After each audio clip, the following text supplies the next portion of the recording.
అందరికీ నమస్కారం అమ్మ.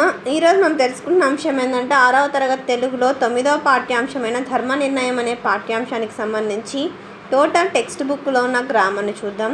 వీడియోలోకి వెళ్ళే ముందు ఇంకా మన ఛానల్ సబ్స్క్రైబ్ చేసుకొని వాళ్ళని దయచేసి సబ్స్క్రైబ్ చేసుకొని లైక్ చేసి షేర్ చేసి మీ ఫ్రెండ్స్కు రిలేటివ్స్ అందరికీ సబ్స్క్రైబ్ చేసుకోమని చెప్పండి.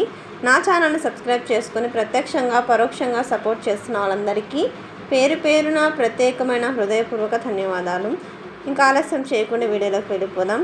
ఇక్కడ వినడం, ఆలోచించి మాట్లాడడంలో చిత్రాలు ఇచ్చినారు.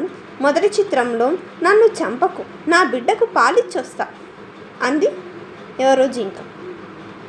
ఇక్కడ మనకి ఆరో మార్క్స్ కనిపిస్తున్నాయి. అర్థమవుతుంది ఎవరు ఏం మాట్లాడుతున్నారు అనేది. అర్థమవుతుందనా? ఇక్కడ ఎవరు ఏం మాట్లాడుతున్నారు అనేది ఆరో మార్క్స్ చూపిస్తున్నారు మనకి. అర్థమవుతుందా? తర్వాత సరే నీ మాట నమ్మి నిన్ను వదిలేస్తున్నా, త్వరగా తిరిగిరా అంది పులి. తర్వాత రెండవ చిత్రంలో జాగ్రత్తగా ఉండు, కొత్త ప్రదేశాలకు వెళ్ళకు, నేను మళ్ళీ తిరిగిరాను అని జింక తన జింక పిల్లతో జాగ్రత్త చెప్తోంది. తర్వాత ఏముంది? మూడవ చిత్రం జింక తిరిగి రావడం చూసి పులి ఆశ్చర్యపోయింది. నాలుగో చిత్రం మాట మీద నిలబడ్డావు, నిన్ను చంపితే నాకు పాపం తగులుతుంది, నీ బిడ్డతో హాయిగా ఉండండి పులి. పులి జింకను చంపకుండా వదిలేసింది. జింక తన పిల్లతో చాలా సంతోషంగా ఉంది. ఉద్దేశం, ఈ పాఠ్యాంశం ఏ ఉద్దేశంతో పెట్టినారంటే ధర్మం కోసం కన్న కొడుకే మరణశిక్ష విధించిన మేటి రాజు మాధవ్ వర్మ ఆయన ధర్మనిరతిని తెలియచేయడమే ఈ పాఠ్యాంశం యొక్క ఉద్దేశం. దీన్ని రాసిన రచయిత పేరు విశ్వనాథ్ సత్యనారాయణ గారు.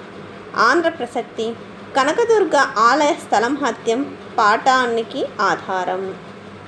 వ్యక్తీకరణ సృజనాత్మకతకు సంబంధించి ఆల్రెడీ మన ఛానల్లో నోట్స్ అప్లోడ్ చేస్తున్నాను. ఇంకా దయచేసి సబ్స్క్రైబ్ చేసుకుని వాళ్ళని దయచేసి సబ్స్క్రైబ్ చేసుకొని లైక్ చేసి షేర్ చేసి మీ ఫ్రెండ్స్కు రిలేటివ్స్ అందరికీ సబ్స్క్రైబ్ చేసుకోమని చెప్పండి. మీరు సబ్స్క్రైబ్ చేసుకుంటే మీకు ఆ క్వశ్చన్స్ అన్నీ వస్తాయి. ఇక్కడ క్వశ్చన్స్ ఉన్నాయి, దీనికి ఆన్సర్స్ నోట్స్ మన ఛానల్లో ఉంటుంది. తర్వాత భాషాంశాలు. 1వ క్రింద గీత గీసిన పదాలకు అర్థాన్ని రాయండి, వాటితో సొంత వాక్యాన్ని రాయండి. అసువులు అంటే ప్రాణాలు, గడియ అంటే 24 నిమిషాలు. ఈరోజు 24 నిమిషాలకు 20 కిలోమీటర్లు లేదా 20 మీటర్లు వెళ్ళాను. పర అంటే ఇతర విషయాలు పట్టించుకోకుండా చదువుకోవాలి. అశ్వాన్ని అంటే గుర్రం, దూరం పరిగెత్తిన గుర్రం తొందరగా అలసిపోదు. సువర్ణం అంటే బంగారం. ఇక్కడ సువర్ణ అని ఇచ్చినారు, కానీ మనం సువర్ణం అని సున్నా పెట్టుకుంటే బంగారం అని అర్థం.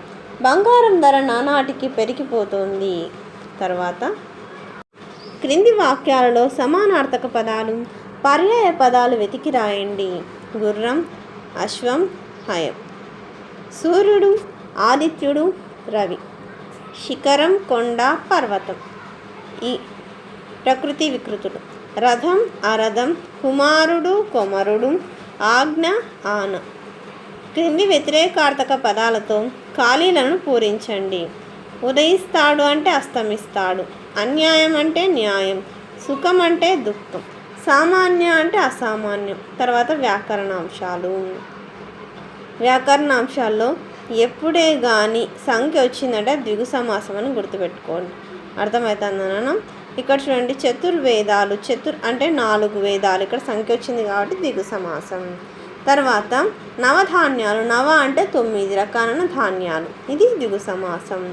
సప్తవర్ణాలు. సప్త అంటే 7, వర్ణాలు అంటే రంగులు. 2వ ముందటి పాఠాలలో అత్వసంధి పదాలను తెలుసుకున్నారు కదా. క్రింద ఇచ్చిన అత్వసంధి పదాలను విడదీయండి. ఇక్కడ చూడండి, చిన్నప్పుడు అంటే చిన్న ప్లస్ అప్పుడు అత్వసంధి. తిరగకి ఏమి అంటే తిరగగా ప్లస్ ఏమి అత్వసంధి. రామయ్య అంటే రామ ప్లస్ అయ్య అత్వసంధి. జరగకేమి అంటే జరగగా ప్లస్ ఏమి అత్వసంధి.